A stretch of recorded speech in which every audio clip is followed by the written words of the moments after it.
You're tuned in to Women in America, the podcast that dives deep into the issues shaping gender equality in the U.S. and beyond. Hosted by Pari and Eve, public health professionals by day, content creators by passion, we bring you expert insights, compelling stories, and actionable strategies to push the fight for equality forward.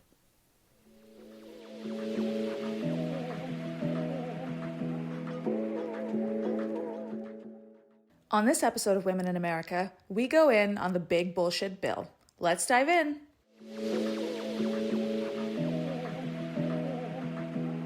I went to my local park this morning because there was the Pride Run to mark the start of Pride Month, and it was so fun. I didn't run because I have zero fitness, but even though I probably should try to do that with my postpartum body. But everyone, I don't know, just looked kind of happy and glowing. And I don't know if I'm just like projecting because I need some joy in my life, but it felt really uplifting to be there, you know? It's always a happy time. Also, Yeah. your postpartum body is beautiful, so you do you, girl. Thanks. I don't feel that way, but yeah, it was nice. Everyone was obviously decked out in all their gear, and we just kind of went to cheer them along. But yeah. It's a happy time. Yeah, it is. Despite the fact that, you know, some people are trying to take away that whole thing. Well, even more of a reason to celebrate. It's almost a form of protest when you're like, fuck these policies. I'm going to go out and be who I am. Bye. I know. Sometimes I'm like, you know, I often hear folks in our circles and even in our comments be like, joy is a form of resistance. And I'm like, yeah, I love that. And then when I'm in the moments of darkness, I'm like, man, how far have we fallen that joy itself is resistance? You know what I mean? But historically, it always has been. Yeah, right? that's true. I need to remind myself of that. So, and then we went to the playground in the park after just to like hang because we stopped by Trader Joe's, picked up a bunch of snacks, so we're just noshing. And had the most public health moment. I was sitting on a bench feeding baby, and these it looked like two families. I don't know if they knew each other or they just kind of had met there, but they were sitting on this park and they were, I don't know, I think they started by like talking about nanny shares and like childcare. And I was listening because, you know, apparently now like there's wait lists for daycare and stuff like that. Yeah. And I have friends who like literally had to get on a wait list the week they found out they were pregnant because it took a full year. Like even months after the baby had arrived, they were still on the wait list. And of course, I didn't do any of this. So I was going to say, wait, Pari, did you not get on the wait list when you got pregnant? No, because I think that shit is ridiculous. And of course I should have, but like, anyway. So like my, you know, I guess like my mom ears were like, oh, okay, I'm going to tune into this conversation. And they're talking about how childcare is super expensive, which it is. We all know that. But all I could think was, oh my God, we're having this conversation in like June 2025, and all of this is about to get so much worse if this stupid big bill actually passes the Senate, right? And this that is where your mind would go. I know, immediately. That's what I was going to say. Me. That's what I was going to say. It was such a public health moment. And sometimes I'm like, damn, am I just not fun anymore? And I think the answer is yes. I am not fun anymore. It is hard to be fun in this time of democracy imploding in America. So you are doing the best that you can. Hey, you're going to the park. That's true. So fun. You're so fun. You're going to the park. You're taking the baby to the park. You're touching grass. Good. That's true. I am joyful in all respects except internally. So great. Oh God. Yeah, but it just got me thinking like, oh man. And I didn't insert myself into the conversation, but my Pari brain was like thinking about the fact that, oh, they're cutting $300 billion from SNAP. They're cutting $500 billion from Medicare, $800 billion from Medicaid. Like, what is that going to do for childcare? What is that going to do for basic care? You know, like, it's just going to take my advocacy hat off for a second and just be a human in this moment and just be like, that shit is so scary and frustrating and terrifying because, and I say I'm going to take my advocacy hat off because the advocate would be like, we are still fighting, of course, like it has not become law yet. We are going to continue to do everything, right, to stop it. But in the moment, I just wanted to be annoyed. I was like, this sucks. And it got me thinking about how so many everyday Americans, I don't think, even understand how this bill is going to change their lives. Like, Yeah. because they, even when they hear you and I say, hey, $800 billion in cuts to Medicaid, if they're like, well, I'm not on Medicaid and therefore it's fine. But the truth is that this bill is going to touch every single aspect of American society. And Also, there's a lot of people who don't even realize they're on Medicaid because they're on health insurance plans that they don't realize are part of the Medicaid system. So it's like, oh, you're in for a rude awakening. But I think what really bothers me out of this whole, like, what Republicans are pushing in the quote unquote big, beautiful bill, which I would like to rename the big bullshit bill, is that, like, it will not affect the Republicans who are trying to pass this. Like, they are not on Medicaid. They don't need help with childcare costs because they have their own expensive nannies. Like, they're not even going to need Medicare yet, right? Because they're on like congressional health insurance policies at the moment. So they are completely untouched by all of the horrible changes that they're trying to make. yeah, and the irony of saying that, oh, it's totally fine if we cut people's health care while being on taxpayer funded health care is They're on a socialized health insurance program. they are. The American government is absolutely socialism. Everything about Congress is socialism. If And if we you ever have the chance to interview a Republican congressional member, we have to ask that question. true. How is it being on socialized health insurance? And I think their brain will short circuit. Congressman, you're a welfare king. Do you wear that title proudly?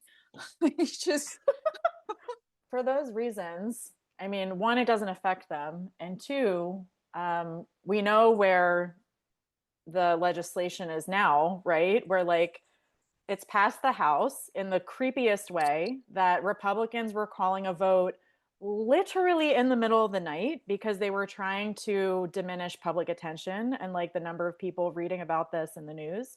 So they were voting on this at 1 a.m. Like we have friends that went to the Capitol while they were trying to vote on this. They couldn't get it passed. It was a huge embarrassment to the House Speaker, Mike Johnson. And then Trump was so pissed about this that he called 20 of the Republican representatives who wouldn't vote for the bill to the White House a few days later and threatened them with God knows what. He basically blackmailed them to make them vote yes to pass it mm-hmm. in the House because it was really embarrassing for him to not get his own bill passed.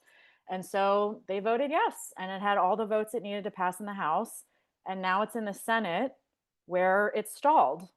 Yeah, but even the second time that they voted yes, like even after he blackmailed them, they still did it in the middle of the night Right. because they knew how egregious what they were doing was. Mm-hmm. And as if that isn't bad enough, they threw Medicare in there.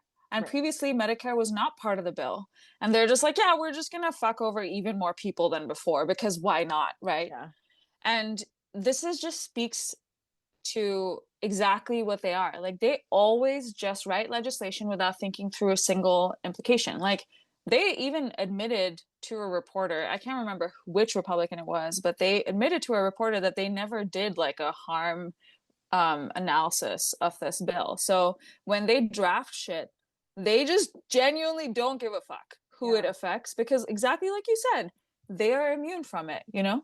Yeah. I also think they really prioritize passing what they think they can shroud in the right messaging for their target voting block, regardless of what the real life impact is. They don't think about how this is going to impact their constituents because the impact takes such a long time for people to experience and to see. So they're just like, how does this fit my messaging goals, right? Yeah. How can I can say that this is going to save taxpayer dollars, and that's what people want to hear right now. They don't realize what the cost is of them quote unquote saving taxpayer dollars when that's not even what they're doing. Yeah, But and also the big bill doesn't even bullshit save bill. Bullshit bill. the big bullshit bill doesn't even save taxpayer dollars. It actually creates a $3.8 trillion tax cut for billionaires. Mm-hmm. So like Joe Schmo is not a freaking billionaire, you know? Right. And we're still out here getting so hard for billionaires, like as if we're about to ever be them. Like it's truly mind-blowing to me. But it also, I think, even while I'm saying this, oh, that they don't actually think about the harm that they're going to cause, I'm realizing that it's not that they don't think about the harm. They don't actually care about the harm, right? And we've seen this, like Joni Ernst this Uh, week went on a tirade uh, at one of her town halls when someone was like, hey, people are going to die as a result of this bill. And she was like, well, we're all going to die. And yeah. I was just like, That was the most callous thing. So Joni Ernst is a senator from Iowa, right? And so in the midst of a lot of Republicans canceling their town halls because they're getting such bad backlash, she decided to still have hers.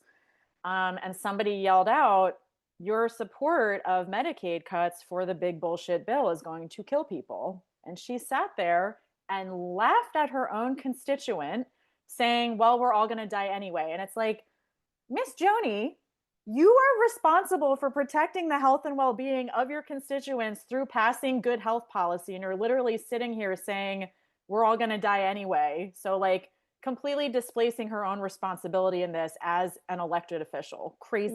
while receiving taxpayer funded government health insurance, no Right. less.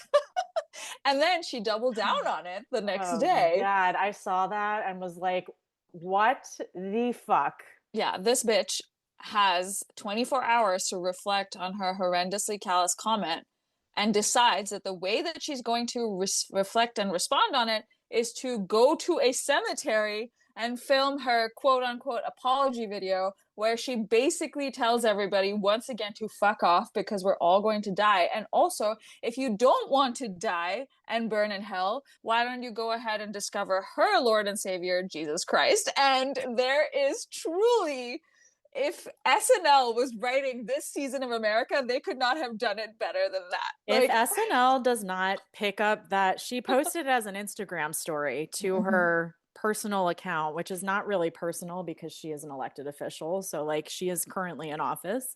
If SNL doesn't pick that up for a skit next Saturday, I am going to be so pissed. So, yeah, this episode's going to drop on a Thursday. If this doesn't air on Saturday, I'm writing a complaint to SNL myself. I often think about The Onion and SNL Oh, writers and how yes. at this point they must just be sitting back in the writers' room being like, do we even need a script? Like, just No, go ahead it's and writing itself. yeah, like go ahead and follow exactly what happened and people will think it's hilarious. It's truly like I posted on it and people in the comments were like, is this AI? Because like a real person would say I this. also thought it was a joke. I was like, for sure, somebody has manipulated her mouth and her voice to say these things. And so I went and verified it, and it was on her stories in two parts. She Yeah. posted a two-part story. This is what I think is hilarious. Like I keep seeing online the sophistication of AI videos, right? Like how they're getting harder and harder to discern. Mhm. And I'm like, there's that. And then there's Republicans who are Right. actually making content that is so egregious that your first thought is, wait, this is AI. And then you Yeah. have to go verify it's not, as opposed to the other way around. It's What a wild, time to be alive. truly. And you know what is amazing about this big bill? She's like yelling at people for getting angry about the fact that people are going to die, while also up on this high horse. Not just her, all the Republicans are on this high horse about how this is going to save the country a bunch of money. What are you talking about? Like, where is it going to save the country a bunch of money? You are increasing the deficit by to $4 trillion But you know for how they're do you know how they're explaining it to like the average American? the illegal thing. No, no, no. They're saying that, Medicaid is supported by taxpayer dollars. And Trump is trying to say that there's a bunch of people on Medicaid who could be getting health insurance through their employers to lessen the amount of taxpayer dollars that have to go to Medicaid. These are the types of comments that we got on our account that they're like, no, Trump thinks that people are working and taking advantage of the system and da da da. And it's like, did you look this up? Because if you did, you would know that like 94% of people who are on Medicaid are employed and they are not getting enough insurance. So they're using Medicaid as supplemental insurance, and or they are caretakers for someone else. So they're not working, but they are taking care of a family member, or they're on disability. Like all these other reasons that make it very clear that they are not able-bodied people who can get health insurance through the formal mechanisms of full-time employment. Yeah, or their children whose parents have passed away, or their foster kids. Like, Right. there's all these different groups, and it's truly amazing because I got called a liberal today in our comments for saying that I had researched something. And I was Oh like, my God. what? And they were like, oh, you use Google? You're such a liberal. And I'm like, thank you, I think. Like, what am I even supposed to do with this? When I said the illegal thing, what I meant was another one we always hear in our comments was like, no, this is not taking Medicare away from any Americans, just from the illegals. I'm like, do you know the first thing that they ask you for when you enroll for Yeah. Medicare or Medicaid? A social security number. Like, Yeah. and then they're like, well, there's a lot of fraud happening with Social Security because a bunch of people who are 150 years old have signed up for Social Security. And I'm like, oh my God, this stupidity never ceases with you people. The 150-year-old thing that has come up came when DOGE was working on the Social Security stuff, right? And now, and I say working on very liberally, because what I mean by that was DOGE was granted backdoor access to everyone's Social Security numbers, and they had to show fraud that obviously was not existent. So they were like, oh, there's a bunch of Social Security numbers that are for 150-year-olds. Mm-hmm. And then every single computer coding engineer person stood up on Twitter, on Threads, on Instagram, on TikTok, and was like, actually, that's a very common SQL coding thing. It just assigns a number that's 150. It's the same starting date every time, which is why you'll notice that all of these people, according to the system, have the same birth date. It's really just a coding thing. And the Republicans were like, oh my God, there's a bunch of dead people on Social Security. And I was like, wow, facts truly just like they could be slapping you upside the head and you still wouldn't get it, you know? So, okay, so what is Doge up to now? Because Musk left, right? His like, I'm also using this term liberally, but his like tenure ran out, right? mm-hmm. He had to go back and was like, I need to shift back to my business because he literally like trashed his whole business while he was doing all this bullshit running around as like a fake government employee. So like what is Doge doing now? So first of all, Elon Musk and Donald Trump hard launched their breakup this week, which was really joyous for me.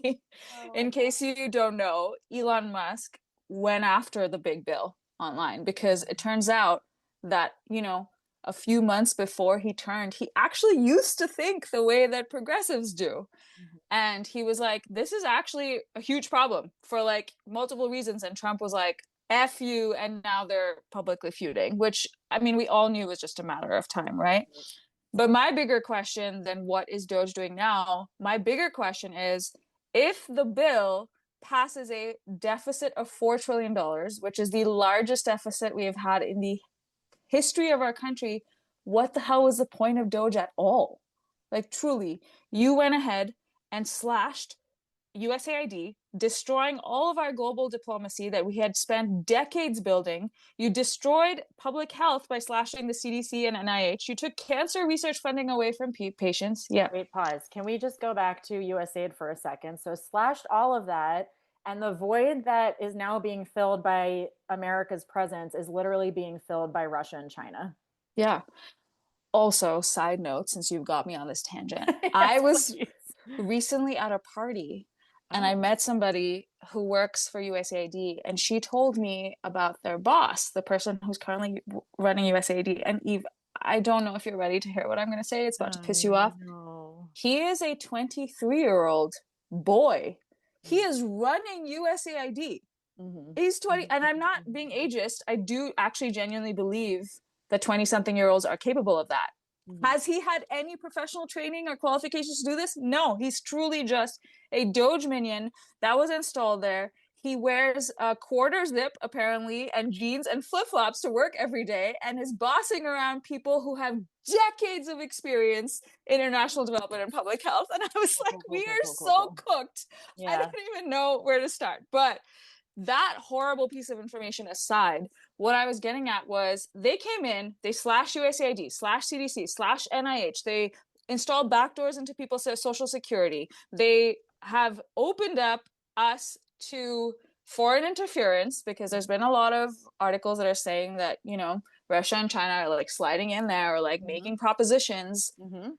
And they like resulted in hundreds of thousands of federal workers being laid off. So now there's a bunch of really qualified Americans and scientists who are jobless. Like, so many issues and problems for what? Like, you can't even tell me that you were saving money, that you were getting rid of fraud, waste, and abuse, because none of it matters in light of increasing a deficit to $4 trillion. None of it matters if you're telling me that you're trying to now cut hundreds of billions of dollars from people's health care. And now all of the new analyses that are investigating what DOGE has done is saying that the actual amount of money that they brought back by cutting all of these thousands of services and social programs was a measly $9 billion. Yeah. $9 billion. And in comparison, to remind ourselves, the big bullshit bill is cutting $880 billion just from Medicaid. Yeah. So like a drop in the bucket.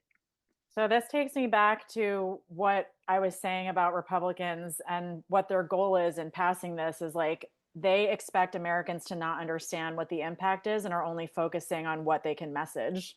Yeah. Right. So this sounds so cruel, and it is by Republicans, but I really think Elon Musk's entire position was an entirely a PR stunt, really, because that's what they thought MAGA voters wanted to see. They wanted to see Trump get into office and pass these sweeping changes. I don't know if they predicted like the backlash that Elon Musk leading those changes, because I think a lot of MAGA people, as scary as their beliefs are, they also saw a problem with some rando dude running the government, right?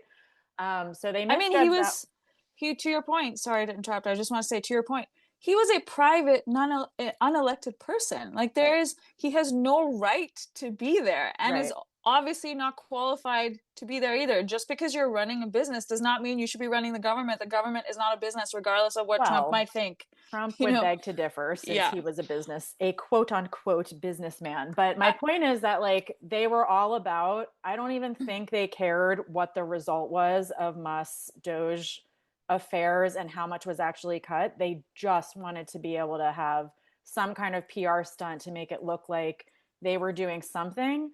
The fallout of everything that Musk cut, we will be suffering from for decades. Absolutely. Decades, because we can't build back in 10 years what he took down in 3 months. Definitely not. And to make matters worse, the Republicans know this. Like, this is not something that they are in the dark about. They're fully aware, which is another reason why when they are working on this big bullshit bill, they are writing into legislation that it only comes into effect in 2028 and 2029, right? And I want listeners to really hone in on this. Think about all of the things that we said that this bill has, like these massive cuts to Medicaid, Medicare, SNAP, increasing the deficit, increasing the tax cut for billionaires. Those are all coming into effect in 2028 or 2029, which means that by that time, it is possible that the Republicans will no longer be in government. So they will be able to blame the Democrats for these things actually happening, even though they are the ones who passed it, because they know that what they're doing is wrong.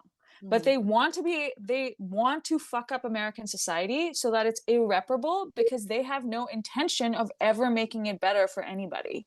Right. And not only will they be able to blame Democrats after the fact if there's a shift in power, but Democrats won't be able to use the impact of these decisions in any elections leading up to the 2026 midterms or leading up to the 2028 presidential election, because the effects won't have been seen yet. Exactly. And the problem is that the memory of the average American is very short. So what they're going to do, I'm convinced that Eve and I are going to be on the receiving end of shit like this, where MAGA is going to be like, oh my God, you screamed for months about how Medicaid was going away, and I still have my Medicaid, bitch. So like, where did it go? And I'm like, you are so incapable of basic reading comprehension. Yeah. Give it 3 years. So sad. Truly. Give it 3 years and then let us know if you still have Medicaid. But the bright side of that is that because they don't kick in until 2028, 2029, we have a chance to stop it,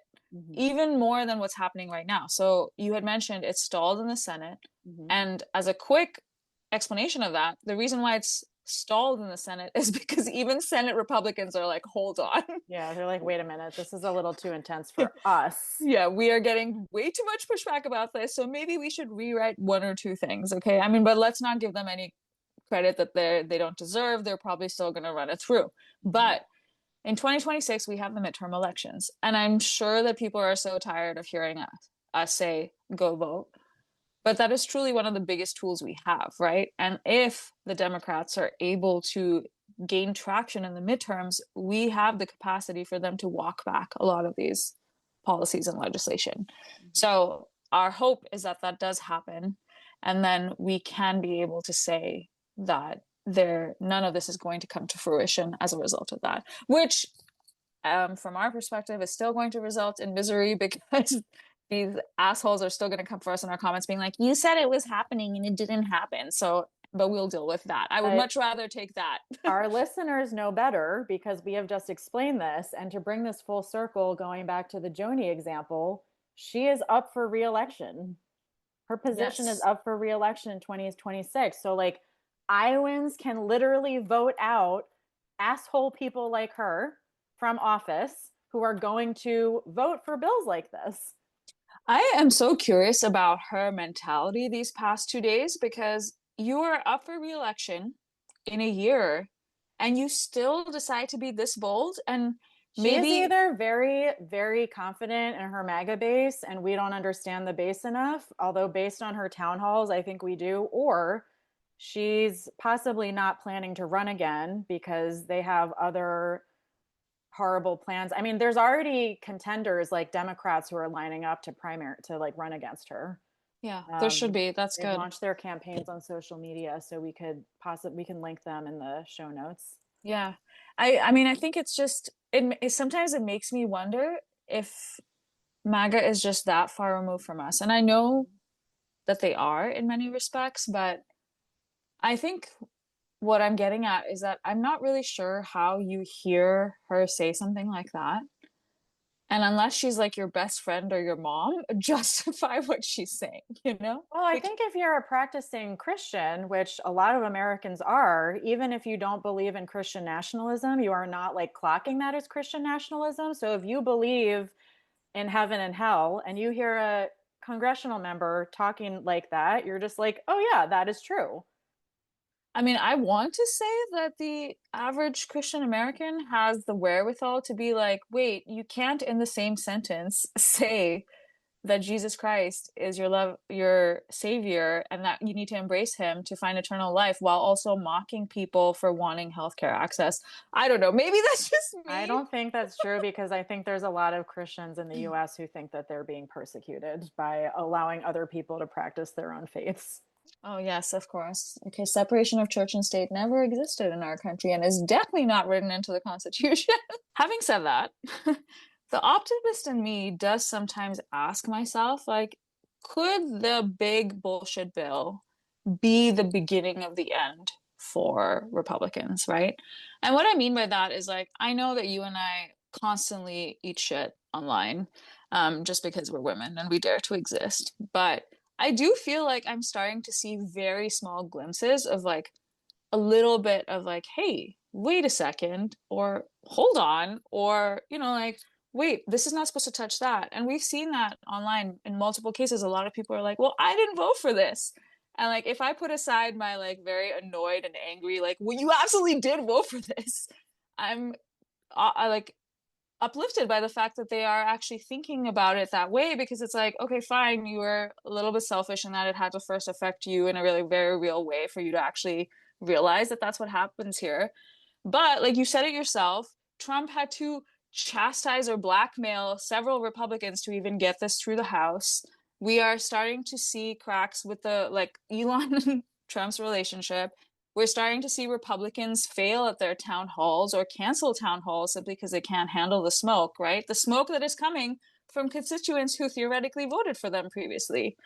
So my thought is simply like, you know, we know that Trump is the messiah of MAGA, but it is a lot of political analysts have said that like post Trump's presidency, whatever that looks like, the future of the Republican Party very much hangs in the balance right now. They cannot necessarily sustain where they're at. And That's not to say that the Democrats are killing it. Let's be real. They've got a lot of work to do. But my hope is that Republicans and even maybe some MAGA folks are starting to question a little bit about like, hey, we should take stock of like what it is that the America that we're working for or hoping for looks like, because this isn't it. And if I may, I would say amen to that. Thanks for tuning in to this episode of Women in America. If it passes, Trump's big bill will impact all of us. Let's keep it from becoming law by getting loud online and on the phone with our reps. If you enjoyed this episode, share it with your network, and don't forget to subscribe wherever you get your podcasts. For additional resources, follow us on social media at Gemma_talks. See you next week.